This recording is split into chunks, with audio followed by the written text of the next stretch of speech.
Good evening, everyone. I'm Denise Koch. This election, voters will make a lot of important decisions. And that is why WJZ is broadcasting a series of special forums so you can hear directly from the candidates. Today, the Democrats running for Baltimore mayor discuss the issues. Now we take you to the University of Baltimore and WJZ anchor Vic Carter, who will moderate the mayoral forum. Good evening, everyone, and welcome. Tonight's forum is brought to you by the University of Baltimore, the League of Women Voters, the Baltimore Sun, and all of us at WJZ TV. We'd like to thank the candidates for being here with us this evening. Candidates who qualified for the ballot and were among the leaders based on public polling were invited to participate. Candidates are standing before us this evening in alphabetical order by last name, and they are Sheila Dixon, Elizabeth Embry, Nick Mosby, Catherine Pugh, Carl Stokes, and David Warnock. Questions this evening will be posed by our panel. They are Andrew Green, the editorial page editor of the Baltimore Sun, and Dr. Ann Cotton, director of the Schaefer Center for Public Policy here at the University of Baltimore, and by me, Vic Carter, anchor from WJZ TV. The first candidate to deliver their opening statement was determined by lot. Candidates will then follow in alphabetical order. Questions will then be asked on a rotating basis. The moderator may repeat the question for each candidate. Candidates may not interrupt one another, and time limits for each question, 90 seconds. The timekeepers will be warning the candidates when they have 30 seconds left. First, each candidate will have 1 minute for opening remarks. Begin this evening with Catherine Pugh. Good evening. I'm Catherine Pugh, and I'm excited about moving our city forward, not backwards. I love our city, love the people. No one on this stage has the depth of experience that I do in the private sector as a business owner, developer, and banker, and in the public sector, 5 years on the city council, majority leader of the Senate, and raised $1 million as a city council person and started the Baltimore Marathon. I will move us forward, reducing unemployment among our 70,000 individuals, including our ex-offenders. We will reduce crime in our city by providing direction for our police department to move in a community-style approach to policing. I'll move us forward, taking care of our public school system and taking control of our school system and building new schools in our city similar to the Baltimore Design School, the first new school built in the city in 30 years, the school that I helped to build. I'll drive economic and community development for our neighborhoods and equalize wealth and opportunities in our city. I'm Catherine Pugh. I look forward to moving our city forward and not backwards. I ask for your support. Thank you, Catherine Pugh. Next, Mr. Stokes. Thank you, and good evening, everyone. Good evening, and thank you to our sponsors. Thank you, citizens, for being a part of this. I'm Carl Stokes. I came back to city government 5 years ago. I left private business, and I left running a school for boys, a public school for 6th, 7th, and 8th grade boys, because my heart, my passion is around education for our young people, a place where our city has turned its back on its young people and on their families. I came back to get people working, to get jobs created in this city, so that we get the city working, so that people can earn a salary to take care of their families, to take care of themselves, so that they have choices, so that opportunity can grow and be created in our city. I came back, and the first thing I found out is that we didn't do audits in the city. I was trying to find money to keep rec centers open, to keep pools open, and I asked for the financials so I could see them as a business person and try to figure it out. We didn't do audits in the city. I put in a law, I passed a law, so that now we do audits of all our departments in this city. Mr. Stokes, thank you. Next, David Warnock. Hi, I'm David Warnock, and I really did come to Baltimore 33 years ago in that pickup truck, and I want your vote on April 26th. This is the most important election of a generation. It will determine how we view each other, how we view this city, and yes, how the nation views us. Politics as usual, the political status quo, and the politicians in this race are simply not getting the job done. It's time for new leadership and a new direction. If you remember 3 things about me, remember that I'm about jobs and opportunity. I'm about real change and transparency, and I deliver on my promises. For 33 years, I've been rolling up my sleeves, being in the streets, connecting people. The enterprises that I've been involved with have either employed or trained literally thousands of people. But I want to work with you to write the greatest turnaround story in America, here in the town we love. Mr. Warnock, thank you very much. Next, Sheila Dixon. Good evening, and thank you for this opportunity. I want to thank WJZ, Baltimore Sun, the University of Baltimore, the League of Women Voters, but I also want to take a moment to give my condolences to the people of Brussels and the families there. And, you know, it's been said that people have experience. I know what it takes to run a successful city. I was able to reduce the crime in this city. I was able to clean this city up. I was able to provide accountability. There's no one on this stage who has ever managed a budget of $3 billion in this city that not only enforced and direct our staff in the city government to run a city in a professional and a accountability, but also to work with partners. I can touch everything around this city where my name is a part of it because I've worked with communities all over the city. And so I'm running for mayor, and I want your support because I know what it takes to move the city forward. Thank you very much, Ms. Dixon. Ms. Embry. Thank you. Thank you to our hosts, and good evening to everyone watching. My name is Elizabeth Embry, and I love this city. It is the city where I grew up, where I went to public school, where I've spent my career in public service, and where I want to spend the rest of my life. I want to run for mayor because I know we can end the violence, strengthen our schools, expand our economy, and I want to usher in a new era of accountability in city government. I am the only candidate who does not represent the status quo, and right now in Baltimore, we need a problem solver, not a problem maker. Unfortunately, too many candidates in this race are plagued by scandal, by questionable business dealings, by conflicts of interest. And we have to do better, and I know that we can. This is the most important election in a generation, and I want your vote.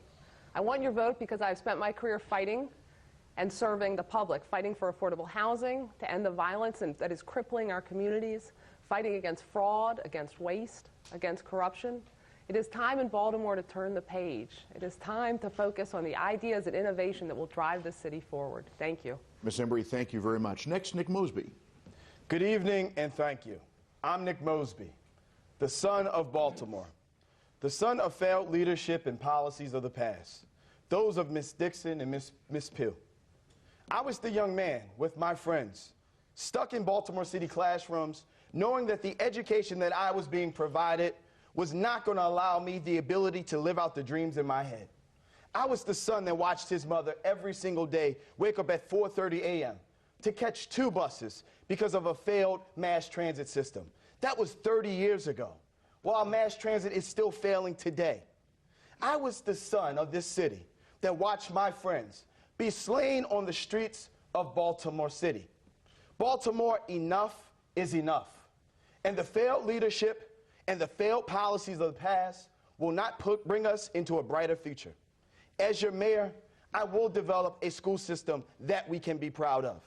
As your mayor, I will develop ways of going after violent repeat offenders. Mr. Mosby, thank you very much. And now we begin with our questioning. We start with Andy Green. His question goes to Carl Stokes. In the most recent Sun University of Baltimore poll, voters identified crime as the most pressing issue in this election. What would you do to help improve public safety? Immediately, I would make sure that our officers are on the street. That means this, you know, we've been talking about community policing for too long. Nobody knows what it really means, at least not in Baltimore. What it should mean is that officers get out of their cars. Matter of fact, I would drive officers to their posts, take the car back to the station, and then come get them at the end of their shift.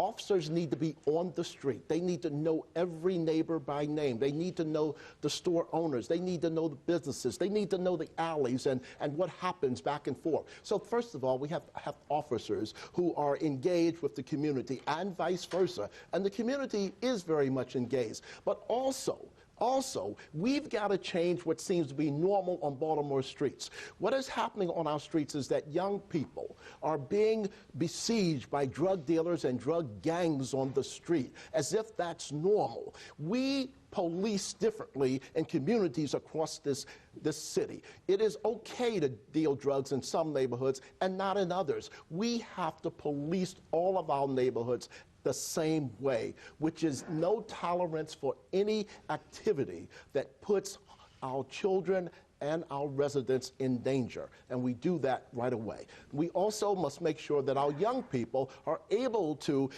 engage in activities after the school day ends for them, whether it's organized sports or other cultural activities. Mr. Stokes, thank you very much. Same question, Mr. Warnock. Well, let me talk about tactical things that we're going to do and 3 important strategic things that we're going to do. Tactical things, yes, we're going to get more cops out of the cars. A cop is required to be out of a car 30 minutes a shift right now. That's simply not enough. We're going to get more cops living in Baltimore and more cops from Baltimore. And obviously, we're going to have cops with body cameras. But let me talk about 3 strategic things that we're going to do. First, jobs. We're going to put people to work in Baltimore because a job is the foundation of dignity and respect. And we're also going to graduate kids like we're doing at Green Street Academy, the charter school that I founded on Hilton Parkway, with certifications that will allow kids to get the job of their choice in today's economy so they don't make bad choices. Second, we're going to create a promote from within culture in the police department. We need to change the culture of a police department where a young person feels like they have a shot at the top job. We can no longer go to Oakland to get our next chief of police. We need to promote from within. And the other thing that we need to do is we need to make our police district offices places of public engagement and community engagement. The conditions that our police are working under are just deplorable. We're going to fix the back of the house up. But more importantly, we're going to fix the front of the house up and put PAL centers in the front of our police district offices and free Wi-Fi to make them places of community engagement. Thank you. Thank you, Mr. Warnock. Next, same question, Ms. Dixon. Thank you. First of all, I had a plan that was working. And one of the things, if no one else is anything else, is if you build on success and you look at where you're weak, then you try to take it from there. So I'm going to focus on the most violent offenders because the 344 murders that we had were not done by 344 individuals. So we're going to focus on the most violent offenders. We're going to bring back the gun registry, and we're going to register individuals who are arrested for illegal guns. But we're not only going to do that, we're going to go to their homes and visit them and work with them to find alternatives, to get them into job training programs, to get them into jobs and provide the kind of services that they need so that they can become a productive citizen. Third, we're going to work with our officers. They need to be engaged and involved, not only just getting out of the car, but they have to be active. They have to be at a foot post in an area for a regular basis, not just there for a day and moving to another area. We need foot posts, permanent foot posts. But in order to do that, we're going to have to recruit more officers. Because right now, we're spending out in city government in overtime. Last but not least, we're going to engage and involve our officers with our young people in the schools, in our community schools, in the rec centers. We're going to find job opportunities for our young people to enhance their lives so that they can be a part of the community and not necessarily be a part. We're going to deal with quality of life. You know, one of the things that happened to me recently when I was robbed in my home, the police officer says that robbery is not a priority. Quality of life will be a priority in my administration. Ms. Dixon, thank you very much. Same question, Ms. Embry. Thank you. Thank you, Vic. I appreciate it. So I am the only person on the stage who has done the actual work of fighting crime. As a prosecutor prosecuting violent crimes, as a deputy state's attorney overseeing the most dramatic reduction in violent crime in this city's recent history, and as chief of the criminal division for the Attorney General's office investigating and prosecuting violent crimes and fraud and corruption statewide. The Baltimore Sun has said that I have the best plan for the biggest problem facing Baltimore. That's reducing violent crime and restoring trust in our criminal justice system. 344 people were killed last year, and over 630 were shot but survived. The oldest victim was 68 years old. The youngest was just 9 days old. It is a crisis. It is a crisis we have to fix immediately, and we need someone who understands the work that it takes. My plan talks about how do you reduce violent crime, but it also talks about how do we end the war on drugs, because one of the things I'm most proud of is not just cutting crime, but doing it while we cut arrests in half, and doing it while we shoved thousands of nonviolent misdemeanor drug offenses into the public health sector and out of the criminal justice system where they're so much better served. It's about interventions in juvenile justice that keep kids out of the system entirely and end the school-to-prison pipeline. It's about investing in people returning from prison in ways that are smart and ultimately save the state money by recognizing that people returning home are valuable assets in our community. So I'm excited to get to work on day one, making the same progress that I've made before. Ms. Embry, thank you. Mr. Mosby. We consistently try to look at past programs to say that they're the reasons that cut crime. But until we get to the root of crime and truly connect the dots, that's when we will truly develop a sustainable solution for the city of Baltimore. Violent crime is at the belly of our development and our growth in the city of Baltimore. And we must be smarter on crime. So as the next mayor of Baltimore, I will reinstitute CityStat in a way where we're leveraging big data, where we're developing predictive analytics, and we're going after the worst of the worst, the folks that are giving our communities a bad name. I will also bring back trust and transparency to our communities by eliminating this gag order that has been going on for decades. It's archaic. The fact that a police officer can go out and commit a crime to a citizen, and then that is wiped away once a civil judgment is noticed, is a problem. It only empowers them to do that again. And then lastly, I will develop ways of getting to our children before they get to the criminal justice system. It has to take a holistic approach, and we must do it now. Mr. Mosby, thank you very much. Ms. Pugh. Thank you. First, let me just say that having served on the President's Policing Commission reform and also on the state's Police Commission reform as the co-chair, one of the things that we've done is we've passed, or we're looking at passing 22 pieces of legislation that focuses on reforming the police department and increasing citizens' participation in police reform. We're also expanding the rights and roles of the Civilian Review Board, and I also believe that policing, community policing is essential in our communities and in our neighborhoods. But building that trust with the community for the police and the police for the community is essential. I also served on the board of the Police Athletic League, so I understand the importance of the involvement of police with the community. But I also want to bring back safety patrols in our schools, because sometimes we throw out the baby with the bathwater. We don't understand that some of the great things that are working in our school system, in our city, are important. I also began my policing plan with creating jobs and opportunities for the 70,000 unemployed people in the city, as well as with our ex-offenders. And working with the state is really important in terms of how we reform the police department, how we create opportunities, and how we lift some of the issues that are painful in this city. This state is the 38th worst state to come home to if you're an ex-offender. And so we're working with this in terms of putting forth new laws that will help our ex-offenders become more productive members in our community, and more importantly, get police and community working together and police walking our beats. Thank you. Thank you, Ms. Pugh. Our next question comes from Dr. Ann Cotton, and it will be directed to Mr. Warnock. The protests after Freddie Gray's death demonstrated a significant level of distrust between the community and the police. What do you think is the cause of that distrust, and what do you think can be done to fix it?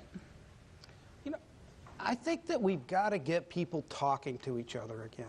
And my plan to restore the police district offices, I think, is one step in that direction. Because we have to get people talking in informal environments, right? By restoring our police district offices, having free Wi-Fi in the front, having a playground in the front, having PAL centers in the front of our police district offices, I think we can take a step in that direction. But for too long, people in Baltimore have felt disempowered and disengaged in the processes of our city. And it's all about jobs and opportunity. I've been fighting at the Center for Urban Families for 15 years for things like automatic expungement of non-convictions. I was down in Annapolis just 2 weeks ago trying to finally get that bill passed. I've been fighting for our returning citizens at the Center for Urban Families because we have punitive child support collection laws that push young men and right back into the drug trade. We've got to understand the barriers that people have to getting employment in our city so that we can connect people to jobs and training. Because as I said before, a job is the foundation of dignity and respect. And we get people talking to each other again in Baltimore, and when we put people to work, we will move the needle on the trust scale in a way that we absolutely need to do in this city. Mr. Warnock, thank you very much. Same question, Ms. Dixon. In my plan, and I would encourage people to go to my website, SheilaDixonForMayor.com. In my crime plan, it talks about enhancing and increasing the Civilian Review Board. by providing professional staff that will work with the Civilian Review Board and not just have a board and not the support that they need, so that civilians and citizens can come with not only formal complaints, but they can send a picture or email or even call and know that they're going to get an answer. That's number one. Number two, we've really got to get our young people, not only in Sandtown, but in Park Heights and Harlem Park and in other areas, engaged and involved in our community associations. There are community relation council meetings that are going on every month. And 90% of the time, it's mostly your senior, aging people. So as mayor, I'm going to be out there in the community working with these young people, showing them how to have the leadership ability to get engaged and involved in their communities so that they can understand the process and be a part of that, as well as the solution. And then last but not least, you know, we have to create not only jobs, but we have to create training opportunities. We've got to get our young people back engaged and involved in our schools, and that's why I go back to community school concepts, where we can create the mental health services and other social services needed to help them and their families in order to be able to live a healthy life in the city. Ms. Embry. Thank you. Well, as a prosecutor, I've worked with hundreds, if not thousands, of victims and witnesses, officers and detectives. And I've seen this distrust very up close and personal in the way that it erodes and corrodes our criminal justice system. But I've also seen the desire on both sides for a productive relationship, that victims and witnesses want to have police that they call and feel are partners and protectors, and police officers who enter the profession because they want to be seen that way. They want to help communities and help people. So the desire is there on both sides, but we have a culture that's very hard to change in the police department. It's a few things. I want to focus on three right now. Recruitment.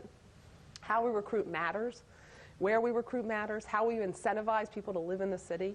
How we support education of our police officers and training that makes them better. And that turns to the second point, which is training. Because right now, training, not at this moment, but historically, training has been the lowest priority in the police department. It is the first thing to be cut and the first thing to lose focus on. It's incredibly important. We have to involve our community and our experts across the city in making it effective. And the final thing is how we measure. Because if you can't measure it, then you can't incentivize it. And right now, the primary measure for success is how many arrests are made.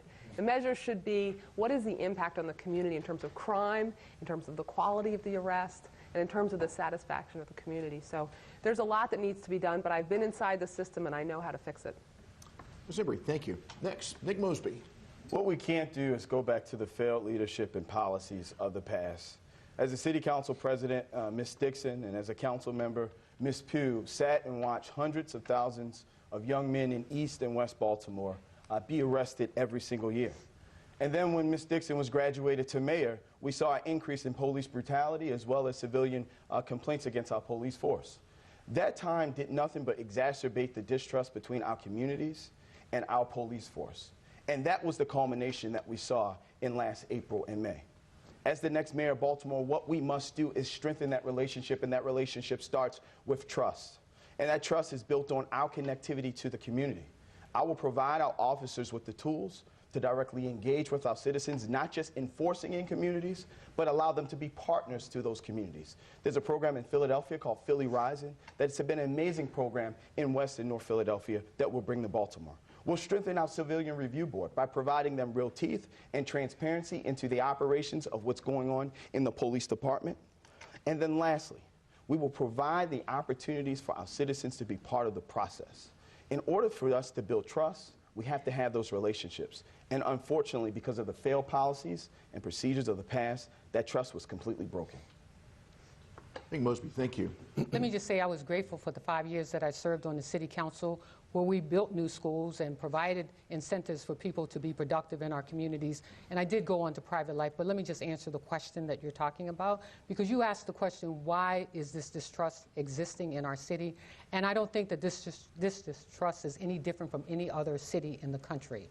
When I stood on the corners of our city during the unrest, I listened to the stories of individuals who felt that their neighborhoods have been neglected for decades. And we've not balanced wealth and opportunity in this city in such a way that our neighborhoods and our people in our neighborhoods feel that they've been treated fairly. When you look at the 1563 North Fulton Street a church that's been burned out for decades. If that church was any other place in our city, it certainly would have been torn down by now. So what we need to do is have conversations not just about how we build wealth, but we need to direct opportunities to these communities, to these neighborhoods. And that's why I'm bringing back $1 billion to this city with my colleagues to build new schools in our city. That's why we have a $29 million package coming back to this city to rebuild neighborhoods and communities and to engage the citizens of our city. I think that's where we've missed the boat in terms of how we engage everyone in the city to understand that when you lift the least of us, you lift all of us. And all of us working together can move this city forward. Thank you. Ms. Pugh, thank you. Next, Mr. Stokes. Of course, Vic, as I walk around the neighborhoods in my district now, many of my neighbors say to me, Carl, we love our police officers. They are good men and women. But you know, there's 3 or 4 or 5 guys who are corrupt, who are brutalizing people, who are stealing money from drug dealers, who are beating up other citizens. And Carl, we know who they are. We tell other officers who they are, and nobody does anything about it. And Carl, we know that our officers are good, but how good are they if they won't turn in their bad brothers? And that has caused the distrust in our community.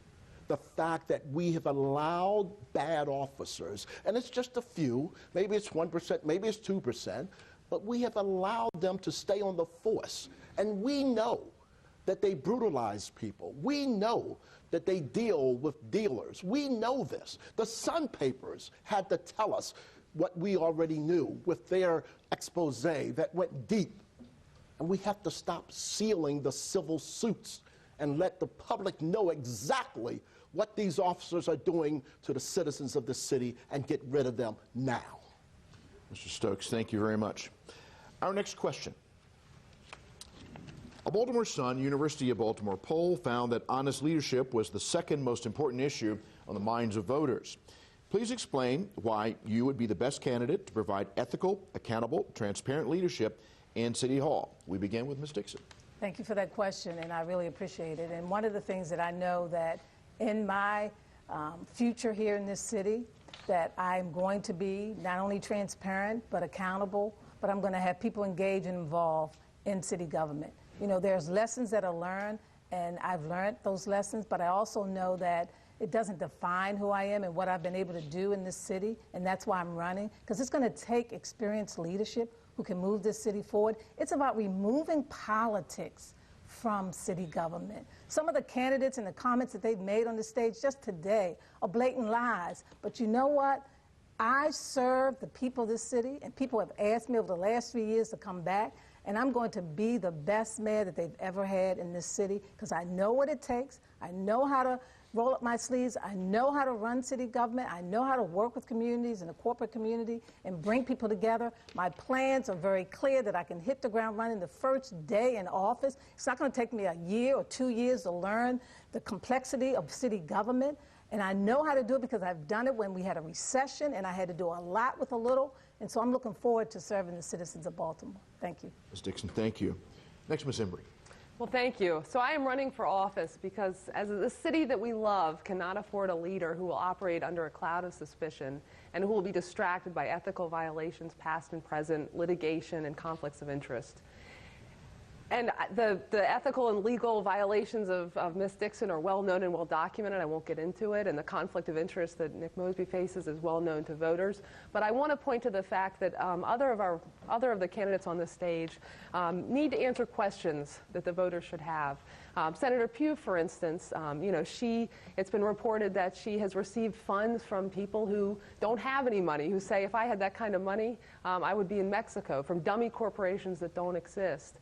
The fact that she is in Annapolis right now soliciting donations from lobbyists who appear before a committee and are requesting that legislation be passed. Solicitation that would be unlawful if she were running for Senate, but is a loophole that is allowed as a mayoral candidate, a loophole that I would think, knowing her, she would want to close rather than exploit. And Mr. Warnock, as a businessman and the head of Camden Partners, is exposed to conflicts of interest and liability, ongoing lawsuits. There's a case I'm sure that is well known in New Mexico, where he and others are accused of bribery. So Actually, I need to bring you back to the question. So the question is that we really need a mayor who is not clouded by these distractions, who can focus on day one and fixing the problems of the city.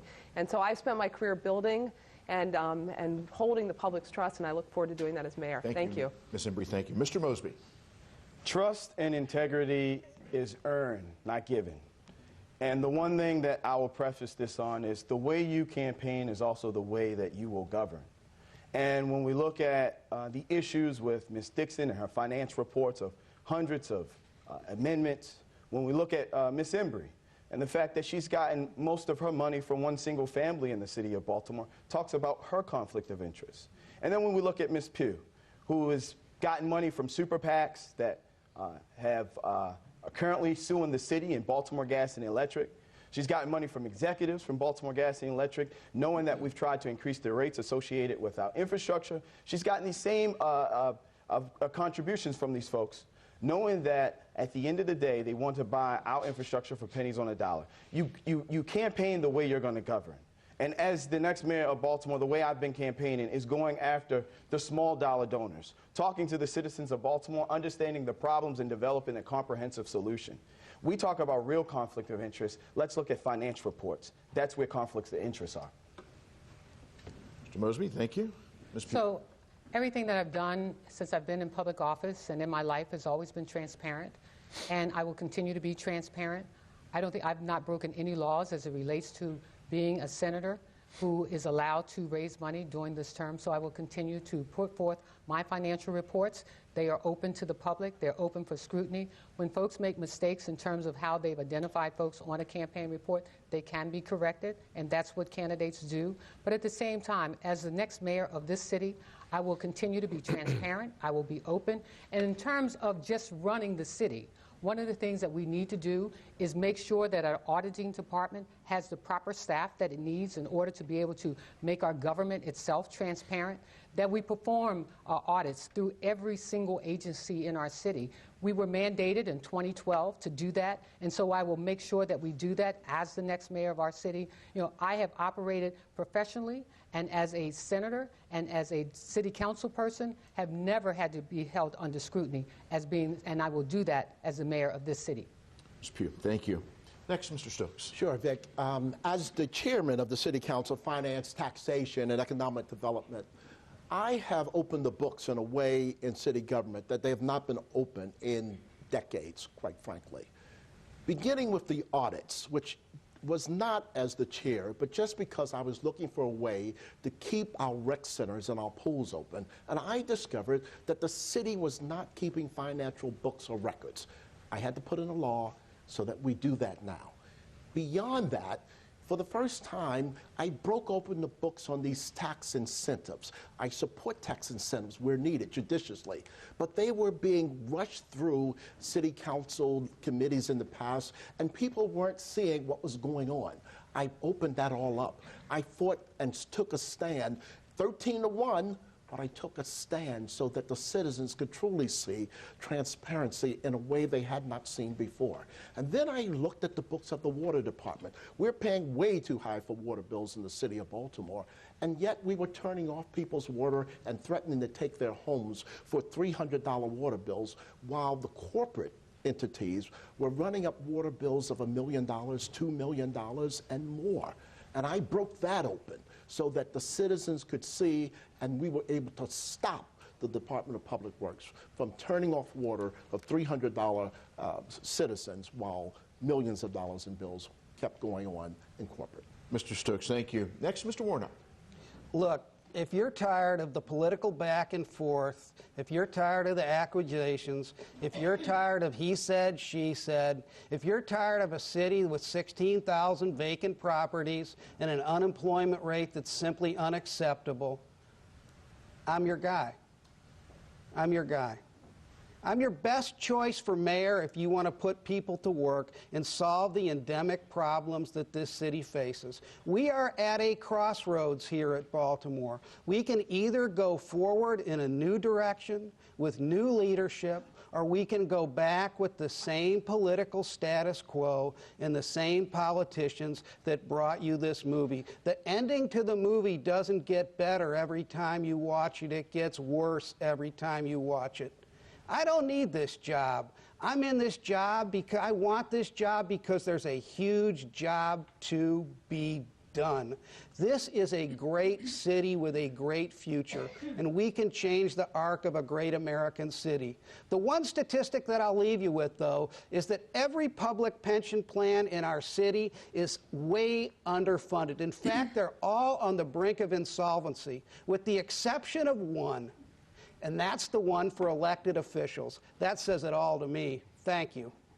Mr. Warnock, thank you very much. Our next question comes from Andy Green. He will be addressing Ms. Embry. All right. Baltimore's unemployment rate of 7.4% is substantially higher than the statewide rate and higher than most nearby cities. And the situation is much worse for certain groups, particularly young African American men. What would you do as mayor to stimulate the economy and create jobs? So I talk in my jobs plan about a number of different things we need to do as a city. One thing is looking at what the city itself can do, and that's strengthening our local hiring ordinance. It's looking at our procurement and contracts so that we're maximizing the spending of city dollars to put people to work in the city who need jobs. But it's also about being a city that's looking forward at businesses that should be here, looking at our strengths and capitalizing and selling our strengths and being a cheerleader for the city, working with the business community. Because Baltimore has everything it needs to be a world-class city. We should be competing with Boston. We should be competing successfully with Pittsburgh and with Cleveland. We have all of the assets in the city that we need. But we need a mayor who's going to bring people together and sell the assets of this city, but do it in a way that helps all of the people across the city, not just the rich communities. Thank you. Thank you. Mr. Mosby. 207,000 people commute into our city every single day during the week to work. We know that baby boomers are retiring at an all-time high, yet our young folks do not have the skill sets to take on those jobs. We must aggressively go after the school system and change the paradigm of teaching to a test. We must develop this process of not doing a school-to-prison pipeline, but a school-to-workforce pipeline. Baltimore City understands and knows where our job sectors are and where the growth is. We know that in Sparrows Point, we're going to have over 10,000 jobs in the next 5 to 7 years. We're going to know that the Port of Baltimore, because of the Panama Canal expansion, is going to be as strong in the next 50 as it was in the past 50 years. What are we doing to provide a competitive advantage for our young folks to take on those jobs? Carroll County and Harford County and Howard County, they're doing it. Why aren't we? We need to develop a system that allows our young folks to not graduate from school and be between the age of 18 and 24 with the 60% unemployment rate. That's exactly what we need to do. And from a recidivism perspective, we must provide real opportunities of workforce development for young men and women returning home from prison. When we talk about growing our communities and we talk about growing our city, it's counterproductive to allow them to be second-rate citizens. So while on the city council, that's why I passed ban the box and ex-offender hiring legislation. But we have to do better than that.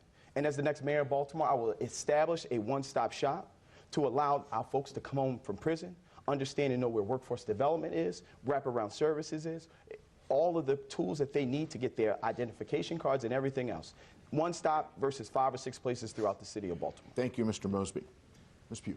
One of the things I want to do is work with our surrounding leaders to develop a regional transit system, because while we have this rapid bus system that needs to be approved by the community, it certainly is not enough. And we've not given up on rapid transit, and we'll continue to work with our state and federal leaders to do that. Also, I want to create one system where all of the jobs that are available in our city and in our surrounding counties, that we take that database and go out to the community on buses to get people working in our city. We have 77,000 unemployed people in our city, and the Baltimore Neighborhoods Indicators Alliance, which is a research arm of the University of Baltimore, provides us with that information of the top 20 neighborhoods in our city where unemployment is at its highest. So we want to go out to those neighborhoods and get people working. Also, with private development, we want to develop agreements with these private developers that when you are developing in certain parts of our city, we need you to develop in other parts of our city, but more importantly, to employ the people in those neighborhoods. And that's what I'm going to do, make sure those jobs are available to the people in our communities who need them the most. Ms. Pugh, thank you. Mr. Stokes. Thanks, Vic. In the midterm, education. We have to educate our students. We, as a city, give about 13% of our overall operating budget to schools. Baltimore County, 52%. Every other county, 35 to 65% of their money goes to education. We, 11 to 13%. So first of all, we need to be educating our young people, preparing them for career and college opportunity beginning in the middle school. We should do apprenticeships, internships, just as they do at the private schools, Crystal Ray. Young people should get that experience early. In the near term, we need to train and educate now the thousands of young people who have come out of this poor school system. Train them now. You know, the truth is that there are thousands of jobs right now in Baltimore City waiting for folk who have the skill set to take those jobs on. And we have not prepared so many young people in this city to take those jobs on. So with trade unions, with nonprofits, with other entities, and we should begin right now apprenticeships, internships, and training for these people. They could be working in 6 to 12 months at really strong paying positions right now.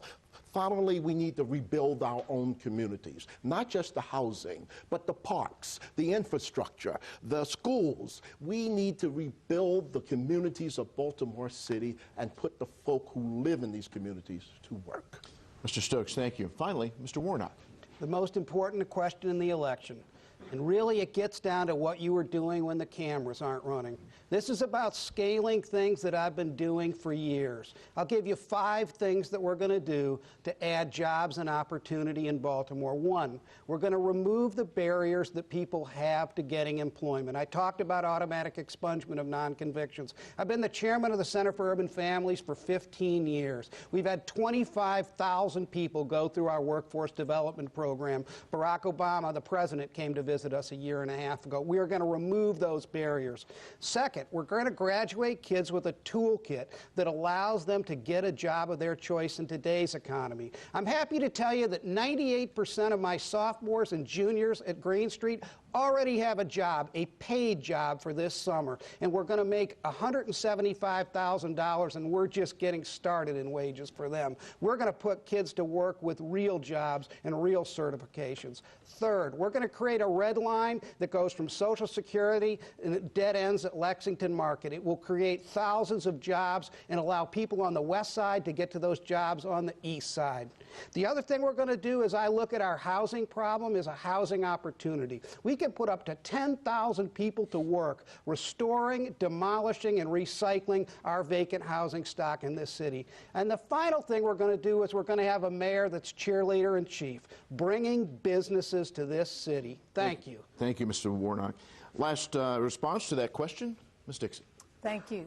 First of all, in my plan, Shared Prosperities and Vibrant Neighborhoods and Communities, I would encourage people to go online. But the first thing that we're going to do, and we can do it day one, we're going to triple the training money that's needed through OED, Office of Employment Development. But we're going to work with existing unions and other entities who do the actual training, effective training. Because part of the problem is, and Councilman Stokes said it, the jobs are here, but the training that is needed is not here, and we have to really accelerate our training. We're going to also work with, and I've been talking to businesses all over this city, where we're going to bring them into the schools. When kids enter the 9th grade, they need to be mentored with a business so that they can be tracked and follow those businesses where they have different interests. So if they're going to go off to college, they'll know what it takes to be ready when they graduate from high school, or if they want to go into a trade. Right now, the $1 billion that was spent on 21st century schools, the truth is, and I work with contractors all the time, where they are working with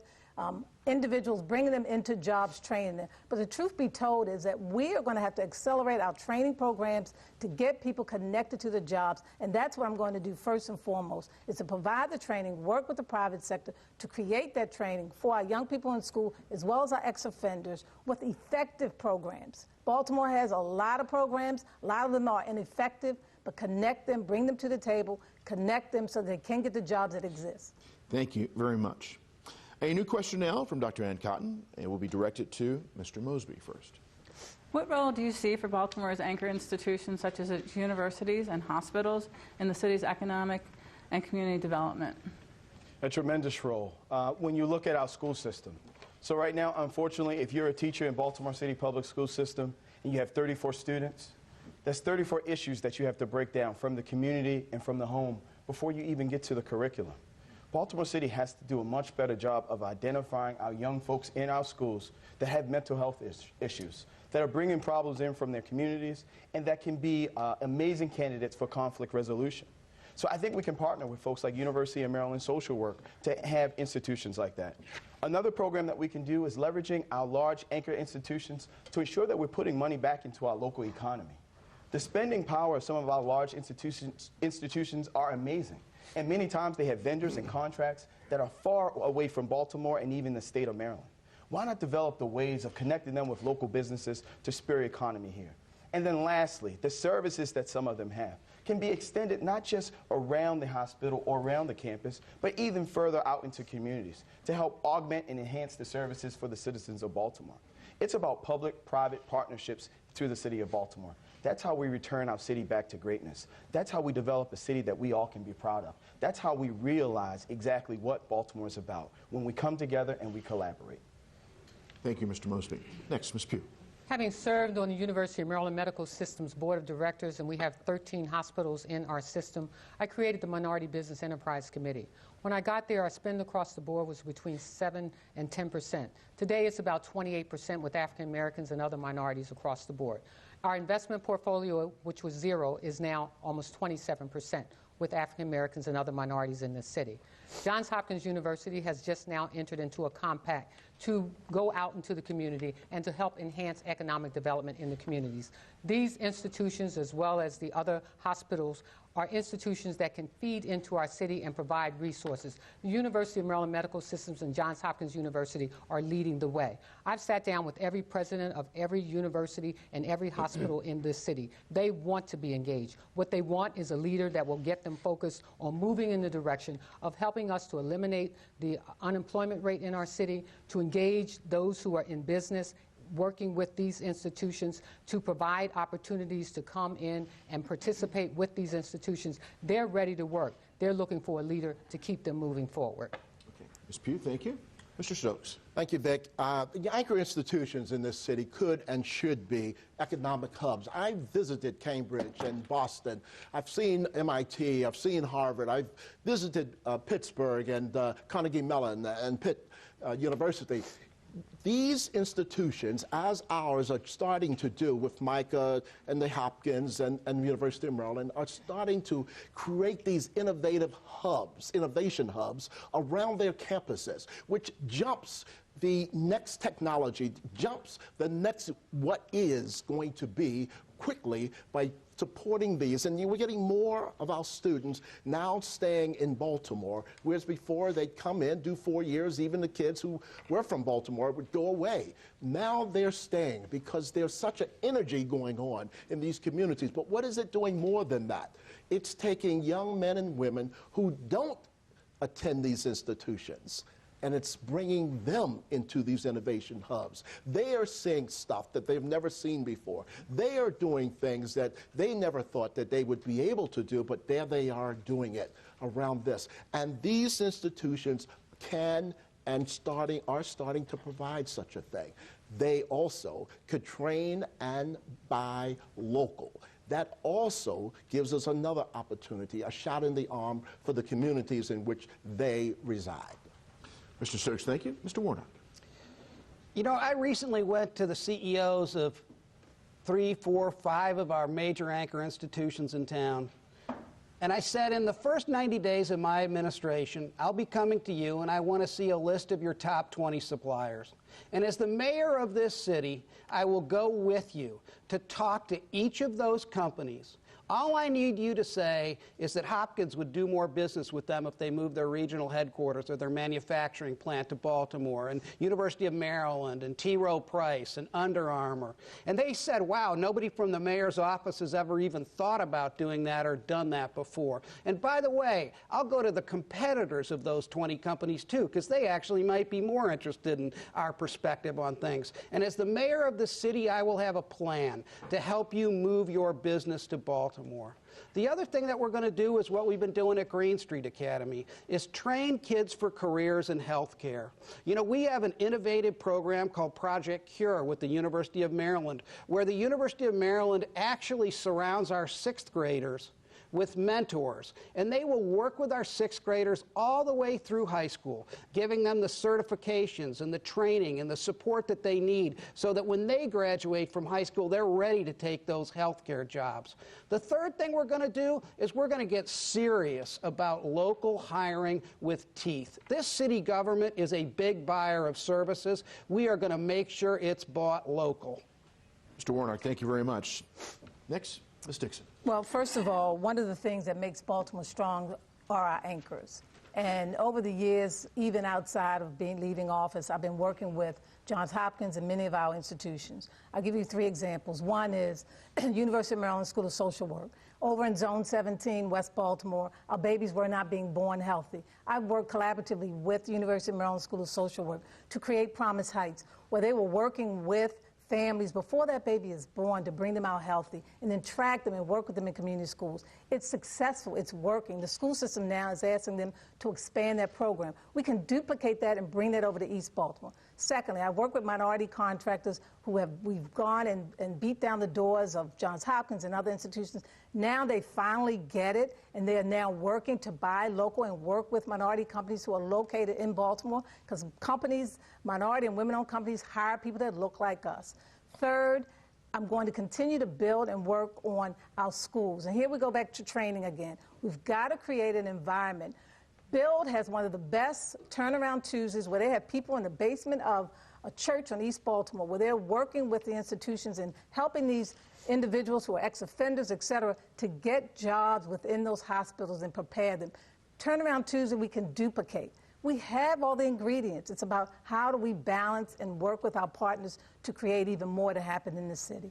Okay, Ms. Dixon, thank you very much. Ms. Embry. Thank you. So just this morning, I was meeting with scientists and researchers, students, and economic development experts from some of our greatest institutions like Hopkins and Morgan. And we were talking about how the city can support the work they do, and very specifically, how the city can support turning the world-class ideas and research that's going on in our labs and our institutes and our institutions into jobs and into social impact. How do we turn all of that energy and innovation into things that will help this city? And there were some wonderful ideas about how Baltimore really can be an innovation leader for the country and a leader in social entrepreneurship. And we talked about how can the city help keep students, because so many of our students from Morgan, from Hopkins, from Coppin, from Maryland leave right after graduation. And we need to be intentional as a city about saying we want you here, and we are going to help you figure out how to stay and what your path is to make a difference in this city. So there is enormous energy in our institutions, world-class ideas, but we don't have a city leadership that is bringing that together and promoting it. Okay, Ms. Embry, thank you very much. Next question goes to Ms. Pugh. Some community leaders have called for City Schools CEO Gregory Thornton to be replaced. And legislation is advancing in Annapolis to add some elected members to the school board. Do you have confidence in the leadership of the school system? And what should be the relationship between City Hall and North Avenue? Well, I think in our answer, we answered to the Baltimore Sun that I don't have confidence in the current school leadership. And other legislation that's moving forth in Annapolis is taking back control.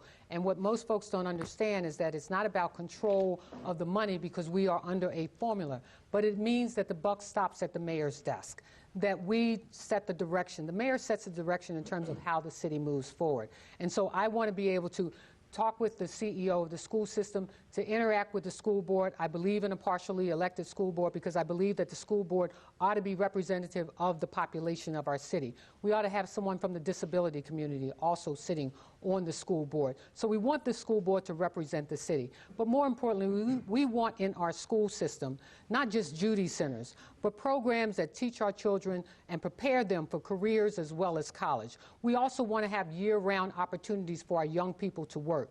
Those are the kinds of things that I'm going to be working with and moving forward as the next mayor of Baltimore. Ms. Pugh, thank you. Mr. Stokes? Yes, Vic. The Baltimore City Public School systems are trying to operate with one hand, if not both hands, tied behind their back. I mentioned earlier that this city gives 11 to 13% of its budget to schools. The next lowest is 52% up the street at Baltimore County. It's absolutely atrocious what we've done for our children. And saying to the school system that they can do a better job with too few dollars is just a lie. It's blatant, obvious, and we know Let me just say this. It is up to the mayor of this city to run the city schools, to be responsible and accountable to the children of this city. And the mayors of this city have said it belongs to the state for too long. It's a lie. The mayor appoints the people to serve on the school board. The governor has never turned down a single appointment from a mayor to the school board.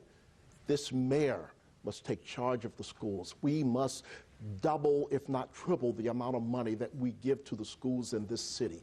And we can do that inside the current budget that we have. And I will do that as the mayor. And I will turn around the 89% fourth grade non-proficiency in math and reading within the first 3 years I am mayor of this city. So we go to 90% proficiency for math and reading for fourth graders. Our children come to kindergarten as best as any students in the state. Thank you, Mr. Stokes. Mr. Warnock. I'd love to take back responsibility for the schools from the state, but I will take responsibility for academic outcomes for our children regardless. We have a public school system in Baltimore that can't even count the number of kids. How can we say that every kid counts when we can't count the number of kids? And when Gregory Thornton came to North Avenue a year and a half or 2 years ago, he found $3.6 million worth of annual expenses in spouses that weren't spouses on the health care plan, in ghost employees. It was in the Baltimore Sun. And we haven't done an audit of our municipal functions in Baltimore City since William Donald Schaefer was mayor. Yes, I will take responsibility for the public schools, just like I co-founded Green Street Academy. We have to engage our parents in the education of their kids. 2 years ago, I published an op-ed in the Sun advocating a partially elected school board. We need to make our families tied, understanding, and connected to the institution in our city that matters the most to them, and that's the one that educates their kids. We'll do that in my administration. Mr. Warnock, thank you. Ms. Dixon. Thank you. Our schools are the core and the center of our communities. I will hire and fire the CEO of Baltimore City Public School. I will also have control over the school board. I do support a partial elected school board so that we can make sure that the community is involved and engaged. Dr. Alonzo, when he was a part of my administration, was part of my cabinet, and we were very intricately involved in what happened in the schools. That's why we extended community schools all throughout the city. And in my plan for schools, I'm going to double the number of community schools, because that's going to help our families and our kids to have the kind of education. Our school day needs to be longer. You know, our kids need to be there longer, parents need to be able, and grandparents need to be able to take advantage of all the skills of activities in the schools with art, cultural activities, physical ed, etc. But the key is that we need some consistency, and that's part of the huge issue with the schools. We need to stop teaching for tests and get back to some basic fundamental things: writing, reading, and arithmetic.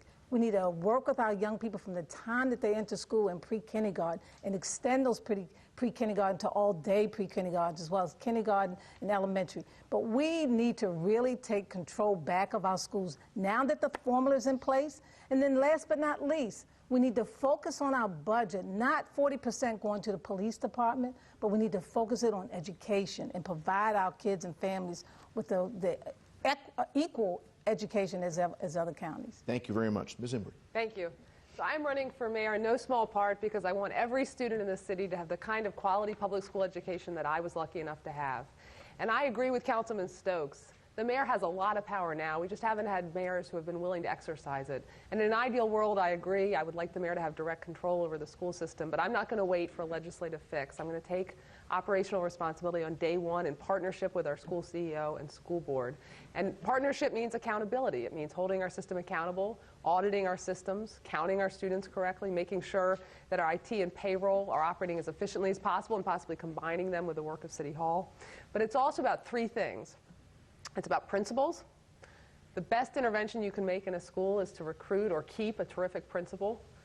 A great principal brings great teachers, keeps great teachers. A great principal brings other resources. And our turnover right now could not be higher. And it's costing us money and it's hurting our children. And a mayor can be a leadership and an advocate for the importance of education, be a champion of education, and make it attractive to come and work in this city, in our city school system. It's also about promotion. We have not enough, but we have tremendous schools in our city that are overlooked and underutilized. And we need to sell them because we're in competition with private schools, with county schools. And we need to sell our schools like we would sell any other terrific resource. And the final thing is partnerships. And I'm a huge fan of the community school model, which puts people on site to focus just on leveraging other resources and focusing on all the things that keep a kid from learning outside of the classroom. All the areas where a mayor can have a leadership role. Thank you, Ms. Embry. Mr. Mosby. I'm the only person on this stage that has attended failing Baltimore City public schools. When I was 8 years old and Ms. Dixon was a city council person, I was in a school that was failing me. When I graduated to middle school, I was in another school that failed me. Failed me so bad that Ms. Dixon's CEO shut it down as soon as he came to Baltimore. This problem has been going on for decades. Yes, we have ideas and plans on this stage, but the question to Baltimore is where have those ideas and plans been at for the past 30 years? We need a mayor that's going to take accountability to the school system on day one, and as the mayor, I will do that. I won't play semantics like Ms. Pugh about ownership. It's not about ownership, it's about accountability to Baltimore City children. And as she sat in Annapolis and brought funding back to Baltimore, as we've seen it go down in the pits, and we've seen it lost, and we've seen it spent ineffectively, that is a problem. As the next mayor of Baltimore, we will have someone in City Hall that will be accountable to our young folks 24 hours a day. I will set up a mayor's office of educational reform, where we will be looking at the stats. We will understand and know how many teachers are on the books. We will understand and know where the deficiencies are. We will no longer have to open up the Baltimore Sun to see that we've lost $8 million, or that we're starting schools with 99 teachers short, or that we just hired 3 principals a week before school started. It starts today, and it starts with this election. That's why this election is so important. It's not about the failed policies of the past and the fake promises of tomorrow. Mr. Mosby, thank you very much. Our next question comes from my colleague Andy. He will be addressing that question to Mr. Stokes. The riots after Freddie Gray's death and the subsequent spike in violence dealt a severe blow to Baltimore's image around the world. Donald Trump was just talking about it again the other day. What would you as mayor do to restore Baltimore's image? To restore its image? Yes. I would stop acting like what we see in Baltimore is normal. It's abnormal, and I would have some sort of urgency. You know what? While the city streets are ablaze, I wouldn't be missing in action. I wouldn't be in some war room trying to figure out who's going to tell me what to do, when to do it, how to do it. I would have been on the streets of this city with the citizens of the city.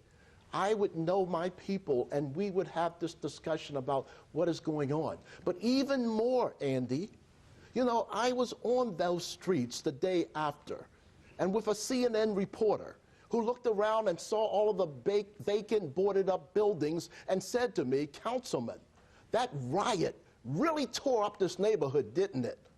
And I said, "Look again, sister. The riot didn't tear this neighborhood up. The neglect, the distrust, the hopelessness caused an uprising here for decades." What I would do is not try to pretty it up. I would go into those communities and those neighborhoods, and I would give those children hope. I would give them schools that work for them. I would give them after schools where they could play and have computers and get a chance. And I would allow their big brothers and sisters to not have to work for the drug dealer as if that's the only option, but to get jobs, to take care of themselves, to take care of their families. And I would help them rebuild their neighborhoods. Thank you very much, Mr. Stokes. Mr. Warnock. You know, I keep telling everyone that I want to write the greatest turnaround story in America right here in Baltimore. And I keep saying that because I mean it, and I fundamentally believe that we can do it. We can change the arc of a great American city. We can smash the culture of low expectations that hovers over this city like a cloud.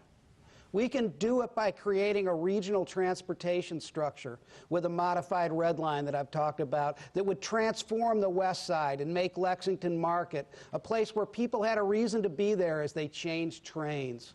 We can do it by creating jobs and opportunity for people and having a mayor that's cheerleader in chief, that's out there pitching this city on a global and a national basis, bringing companies, bringing conventions, bringing concerts, bringing people understanding that this is a great city with all the talent in the world. We can fix our problems. We've got all the talent right here around the table to do it. We are going to change the arc of a great American city in my administration, and we're going to have a mayor that's at the forefront talking about where we can go, smashing the culture of low expectations, and taking us to the place that I think we all aspire for great Baltimore to be. Mr. Warnock, thank you. Ms. Dixon. Thank you. You know, I'm really encouraged about reviving, reclaiming, and rebuilding Baltimore. And I know that in Sandtown and other communities like Park Heights, where there are initiatives that we worked on, working with local developers and community people who identify where our weaknesses were, but also building on our anchors. And let's just take Mondawmin and Coppin Heights and Coppin State University. You know, in that area alone, it was through building, working with the community that we revitalized that area. It's like in Sandtown. You know, part of the challenges that we face is that in certain communities, we've got to focus on systemic issues that affect us in our communities as we continue to build those communities. So jobs, people want opportunities, people want equity in what they are engaged and involved in. So we have to deal with drug addiction and drug treatment. We have to have it on demand. We've got to work with families to bring those babies into life healthy. We've got to deal with a whole host of health issues. And I'm not talking about what I could do. I know what I can do because my past experience has shown me that. Not as a mayor of a city, but as a city council person. You know, there are city council people on this stage are saying about what they're going to do, but they haven't done anything in their current district. They didn't even know that it was their district. When I got out on the streets after the incident of Freddie Gray, I didn't get behind the cameras when they called me. What I did was I rolled up my sleeves and I got in that community, I worked with the local churches to help to restore hope back into people's lives. Ms. Dixon, thank you. Ms. Embry. Thank you. So since last April, Baltimore has had the equivalent of billions of dollars of negative advertising worldwide. And it is unfair and crippling to the city, but it also means we have an opportunity because the eyes of the world are on us. And it means we can tell our stories, the good stories of Baltimore, and they outnumber the bad by a long shot. We can tell the stories of our world-class arts community, of our students, of the community leaders in places like Sandtown who are doing amazing things. But it's also about telling a new story of Baltimore, a hopeful story, a story in which there are no deaths, in which we do not have violence. In fact, when we look back and say, I can't believe it was that easy to make this city work and get everything right. A city where entrepreneurial energy and innovation are what we're known for, where we're known for what we can do to make a difference in the city. And so we have a chance now with the eyes of the world on us to tell the stories and tell a new story of a new dawn in Baltimore. Okay, Ms. Embry, thank you. Mr. Mosby. We need a mayor that's going to be committed to all communities throughout the city of Baltimore. Since William Donald Schaefer, 3 out of every $4 on redevelopment from tax-infused money has been poured around the Inner Harbor and not in our communities. I remember when I moved back to Baltimore from college, I moved into Reservoir Hill. I bought a house that was abandoned for almost 20 years. It did not have a roof. It did not have a back wall. All the houses across the street were vacant, and my next-door neighbor was a vacant.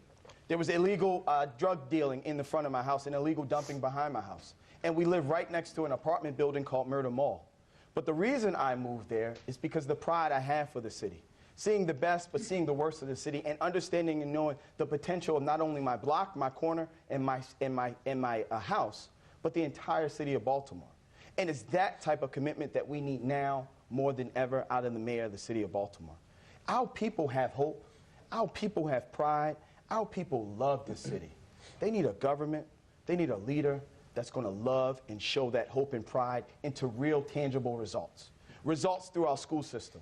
Results through real workforce development. Results with opportunity for every single Baltimorean. And as the next mayor of Baltimore, I am the only person on this stage equipped to do that.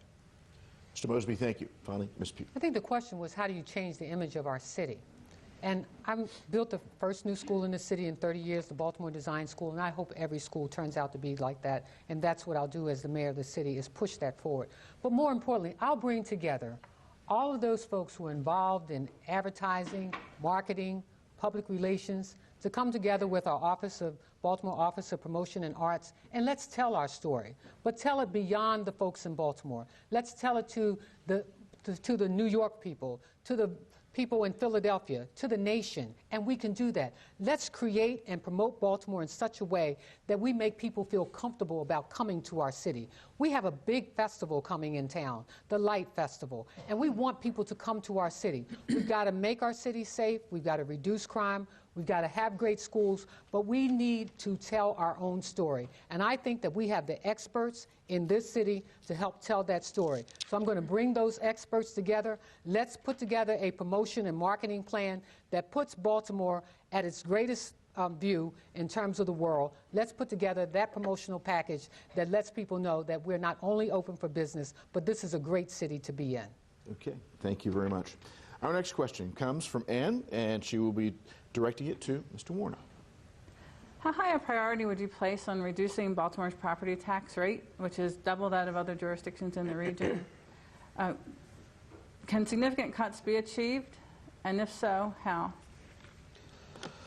Well, you know, a number of my competitors in this race have been promising tax cuts, but, you know, I wish I could do that.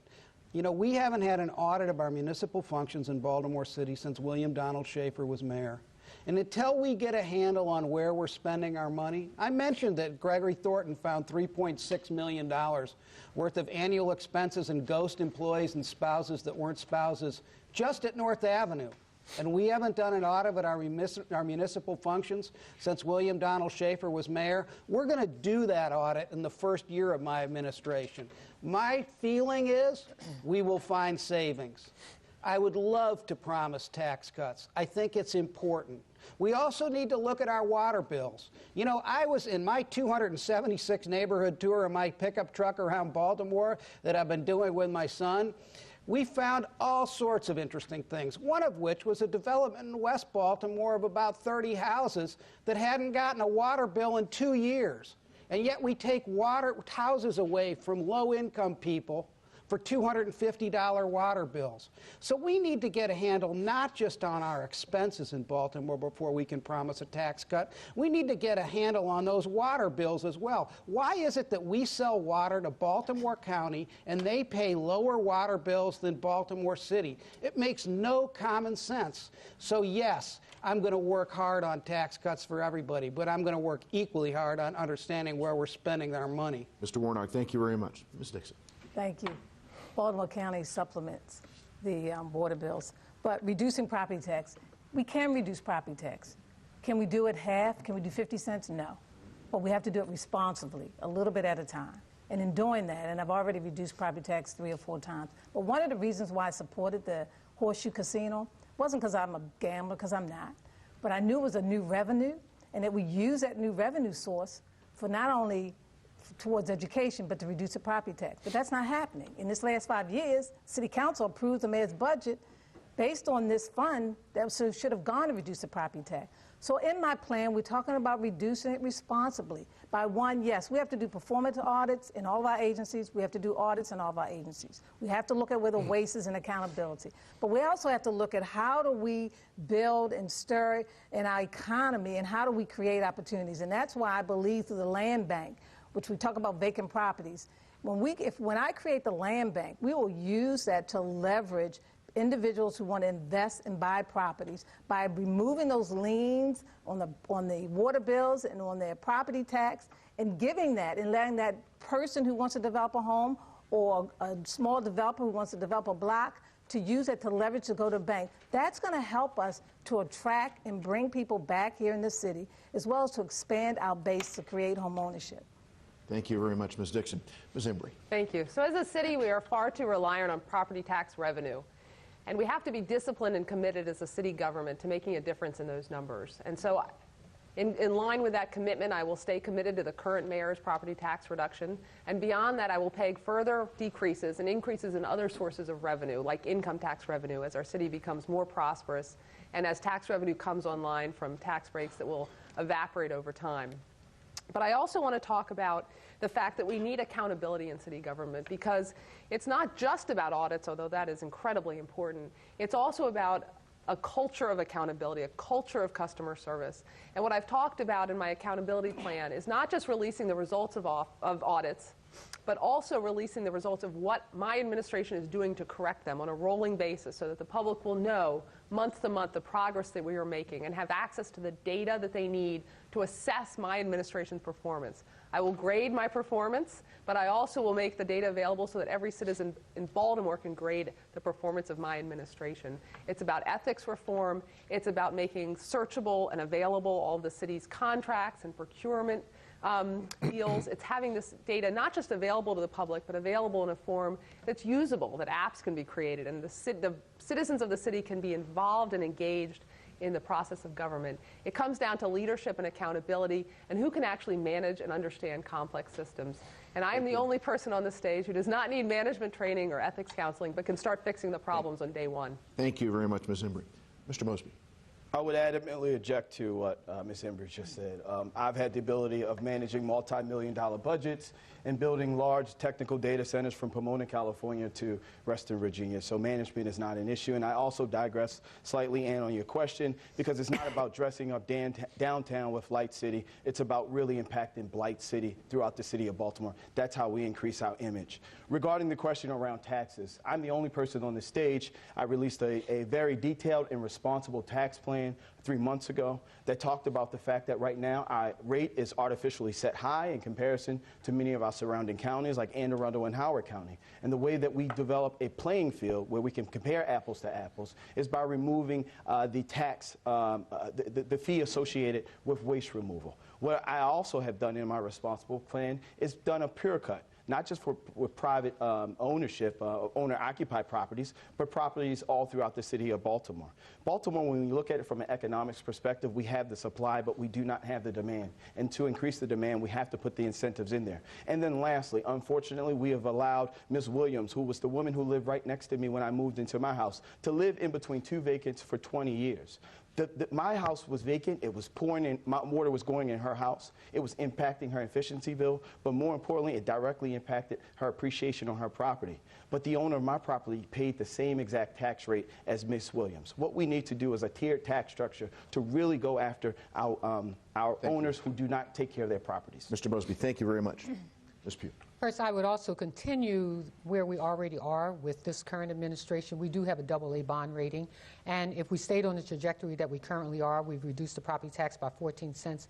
If we would continue over the next 4 years, it would be under 28 cents, which would give us under $2. I also would create a property tax relief commission so that we can look at responsible ways to reduce the property tax. And also we have TIF projects that are coming back online. I think I would use that money to go directly towards reducing property taxes for people in our city. And when we think about the 30,000 board houses that are currently in our community, this is an opportunity for us to get people back into our city, helping us to develop our neighborhoods. But you could also start those property owners off with a lower tax rate.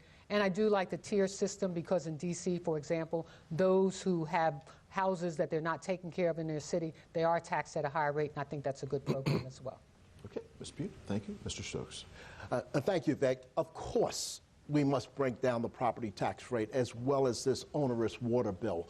Where else do you put, you drive your water bill up 12, 13% yearly? Nobody gets such a pay raise. It is economically stupid of Baltimore to have such a tax rate that leverages us in a way that disincentivizes people from being able to build and invest in this city. Of course we must give tips. Of course we must give pilots. Of course we must give tax breaks to the very rich, because they can go next door or next door or next door and build what they could build in Baltimore, but for very little of the same dollars. Of course we should. It's what other cities have done over and over and over again. And where do we get it? First of all, it's 1 cent gives us $3 million on the property tax rate. We have a $3.2 billion budget. I can find $45 million out of that in the first year to cut 15 cents off the budget right away.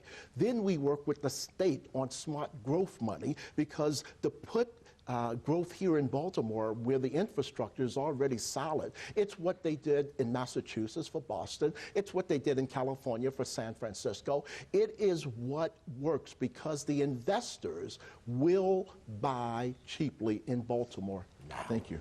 Thank you very much. Ken, I just want to advise you, we do have time for one last question, and you will be allotted the full 90 seconds to respond.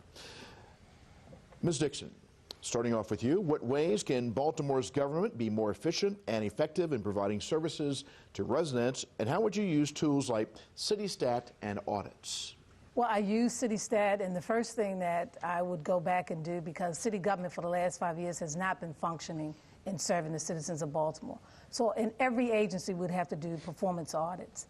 And in those performance audits, we will look at and we will show each city employee that they work for the taxpayers, and that we have to be responsible and responsive, but not just picking up the phone, but also by making sure that our actions as well are implemented in the communities. And so performance audits are needed. People have to understand that. That's number one. Secondly, yes, we have to do audits, and now by law, audits have to be done yearly. We need to work with the Comptroller's office and give her the tools to help in those audits, so that we don't pay a lot of consultants millions of dollars to do audits on top of assessing the audits that the Comptroller currently does for the city of Baltimore. And then third, and not least, is that really we have to really assess and have our agencies stop working in silos, but work collectively. You know, one of the things when we talk about connecting the dots under my administration is that all of my agencies were working for the same goal and objective, and not transportation over here and DPW over there. It was cleaner, greener, healthier, safer. We were all on the same page, working together, so we weren't duplicating responsibilities. And we've got to get back to the system where people, our city employees, are serving the citizens of Baltimore and working with training them where there's capacity. Thank you very much. Thank you. Ms. Embley. Thank you. So as I spoke about before, I want to create a new era of accountability in city government. And that means a culture of customer service that starts from the top, that starts from the mayor and goes down to the officer on the street, the person who's picking up trash, so that everyone is infused with the knowledge that they serve the public. That is both noble, but it is also their mission and their duty. And it's also, as I talked about, not just audits, but publishing the results of the audits and publishing what my administration is doing about the results of the audits. It's about having CityStat operating not just at the levels that it needs to operate, but expanding it so that authorities, the Housing Authority, for instance, has not been subject to CityStat, which I think is a core part of the problem in the scandals that have come to light recently in the Baltimore Sun. It's subjecting agencies like the Housing Authority to CityStat, involving the school system in CityStat, and bringing that model of metrics and accountability to all of our city agencies. And finally, it's about having a government that recognizes that it needs to be responsive and involve the best uses of technology and model and take advantage of what's been done in other cities to involve citizens in reporting problems and to involve everyone at every level of process, from the person, like I said, picking up the trash to the person in charge of the agency, in analyzing and help refine processes so we are always maximizing our efficiency in city government. Thank you. Thank you. Mr. Mosby. The city of Baltimore, we have a very hard time of finishing jobs on time and at cost. We hardly ever do it. If you go sit at a Board of Estimates meeting for decades, you'll see vendors come in and you'll see cost variances of 20 and 30 and 40%. Because we have this lowest bid wins every time. So the lowest bid comes in, they extend the project, and then the citizens of Baltimore are held to foot the bill while removing resources from other city services and enhancements throughout the city. As the next mayor of Baltimore, I will establish a centralized project management office with certified project management professionals to ensure we're doing things like schedule performance indexes as well as cost performance indexes, so we will finish our jobs on time and at cost. The person that's doing the speed humps outside shouldn't be the same person that's managing a $200 million bridge. That's unacceptable. We will digitize BOE so we can understand and go back and search what these vendors have done in the past and hold them accountable. We will drive a City Stat 2.0 where we enhance the services of utilizing predictive analytics and managing data in a way that we haven't done so in the city. We will also open up Baltimore in a more transparent way through Open Baltimore, one of the most amazing data portals throughout the United States, but will allow our citizens to participate in the process. And then lastly, with audits, we will drive financial and performance audits to our large city agencies so we can understand and know where our deficiencies are. This is about creating a new Baltimore. This is about creating a better Baltimore. Let's stop talking about the old, let's stop talking about plans, and let's build for the future. Thank you very much. Ms. Pugh. At the state level, what we have in terms of auditing is we have a committee that's made up of not just legislators, but it is also open to the public, where the audits are presented and they are responded by in terms of the agency that's being audited. We are already under mandate in this city to do audits, and I know that we are in the process of doing them. But we also want transparency and accountability. So those audits should be put online, as well as allowing community members to come in and hear the audits and so forth. But I also want to look at how do we make our agencies more effective. The comptroller does deserve the tools that are necessary in order to perform those audits, and we've not done that heretofore. But we do have to remember that we have a AA bond rating in this city. So we've done some things right, and I know that we can do them even better. So I will look at all of the processes that have already taken place. I look at best practices around the nation. For example, when Bloomberg became mayor, he asked business people to come in, scrub his city budget, and they found some things that they could do better. When Rahm Emanuel became mayor of Chicago, he asked business people to come in and help him take a real close look at the budget, and he saved the city $50 million in his first year. I will be a mayor of best practices. I will use the best tools to measure success and progress and even our failures as we move our city forward and not backwards. Mr. Stokes.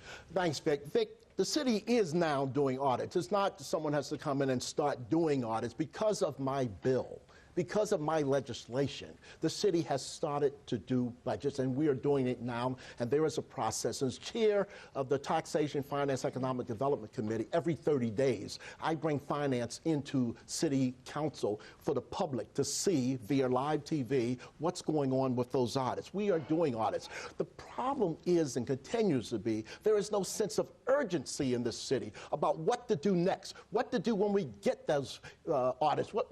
Look, I'm sorry, 344 murders, top 5 homicides for the last decade and a half. No urgency for a driving plan to save lives in this city. 90% of our kids can't read at great proficiency, can't do math at great proficiency. No driving urge to fix this in our city.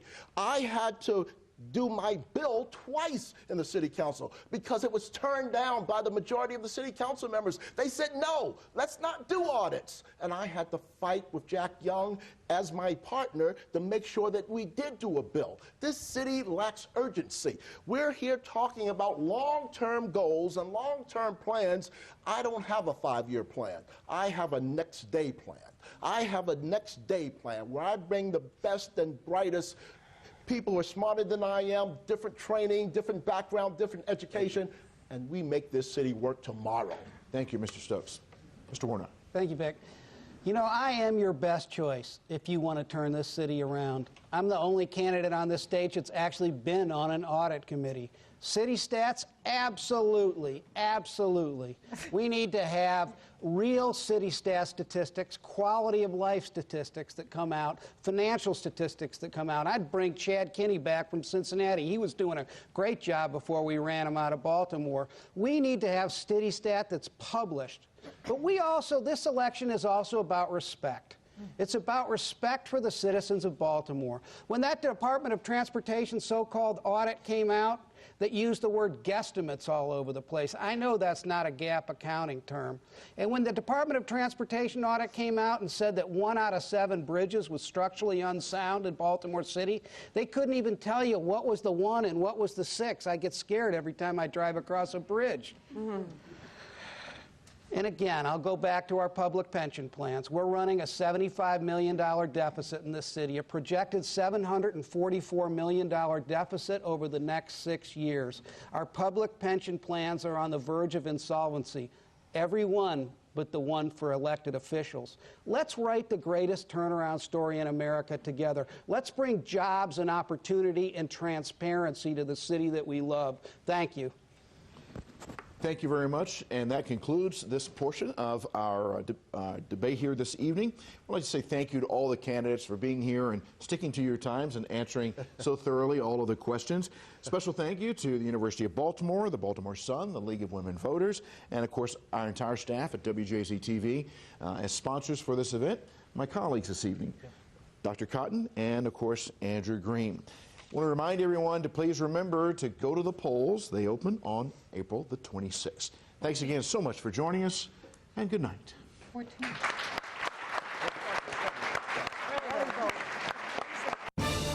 Campaign 2016 is a special presentation of WJZ, Maryland's news station.